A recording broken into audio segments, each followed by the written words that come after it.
salaamaaleykum Abdallah. waaleykum salaam sëñ Ousmane. waaw Abdallah dama bëggoon am sa sentiment si Mouhamed Ndiaye. par rapport à Diomaye Faye bi mu manqué respect traité ko de fenkat ak yooyu daal. waa xam nga Sénégal léegi moom dafa doy waar te métier bi ñuy wax journalisme war nañ ko xoolaat xool ñan ñoo ko war a def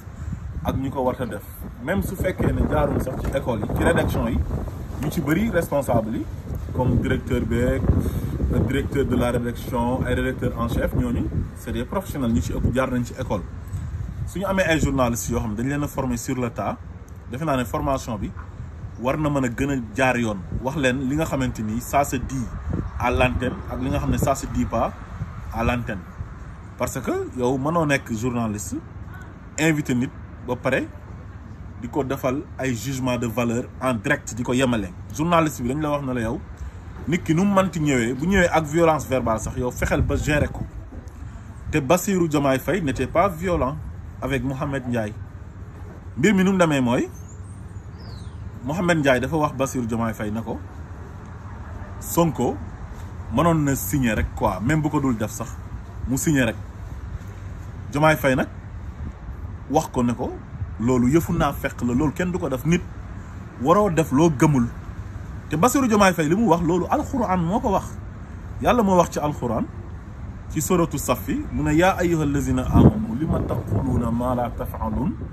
kabura maxatan inda allahi an taqulu maa laa tafaaluun lu tax yéen nit ñi nga xam ne ay jullit ngeen wala yéen ñi gëm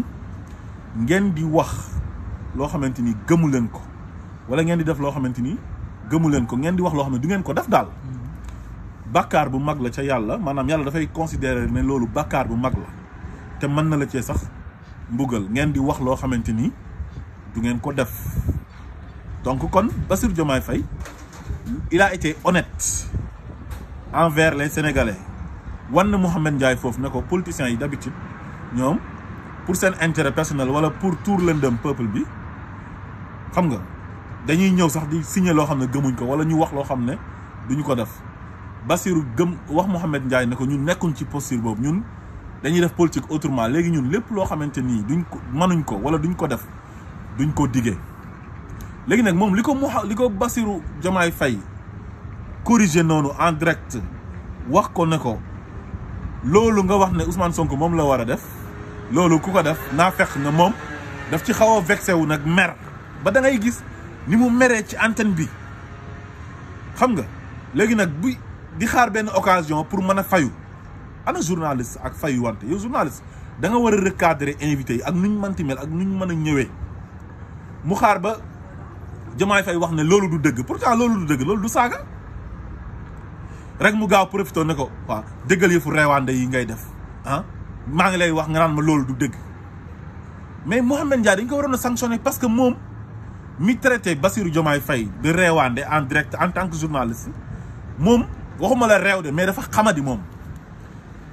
il a été toujours arrogant à l'antenne dafa ba pare dafa fuuy xam nga dafa am nit ñoo xam ne dañoo xamul seen bopp ba pare dañuy nekk ci benn rajo wala benn télé boo xam ne dafa am aura xam nga rajo boo xam ne elle est écoutée wala télé boo xamante ni elle est suivie jombale ko seen bopp jàpp na ñoom ci seen àdduna waroon nañoo mën a dund ba dee te duñu liggéey ci télé yu mag yooyu noonu wala rajo yu mag yooyu ba nit ñi xam leen léegi bu ñu xawee am benn succès bu ndaw xam nga genre Mouhamed Ndiaye ay amuñ succès yu mag a mag yooyu mais mënul gérer succès parce que dafa yëg boppam booy boobu dafa bew te gis nga doomi aadama da ngay modeste doomi aadama da ngay am yar am teggin te ci ay à travers ses propos dama ci gis benn haine bu mu am ci Ousmane Sonko moom ba wane ko sax ci ki nga xam ne dafa ànd ak Ousmane Sonko mooy comme lu ñuy wax rek seen système bi ak seen clan yooyu noonu ñuy def toog di jëw Ousmane Sonko ñu àndal ils sont arrogants dañoo nangam parce que dañoo am intérêt ci nguur gi xam nga nguur gi maanaam ñoom boo ànd ak ñoom surtout nga xaw a nekk ku xaw a siiw wala nga nekk ci rajo yi su nduur bi xam nga am ak ñoom yenn relation yi da ngay am yenn opportunités yi xamante ak ministres yi xamante ak yenn députés yi yenn directeurs généraux yi wala yenn responsable APR yi nekk ak ñoom xarit des fois ñu jox la publicité des fois nga xewle jaar ñu jox la enveloppe ak yooyu léegi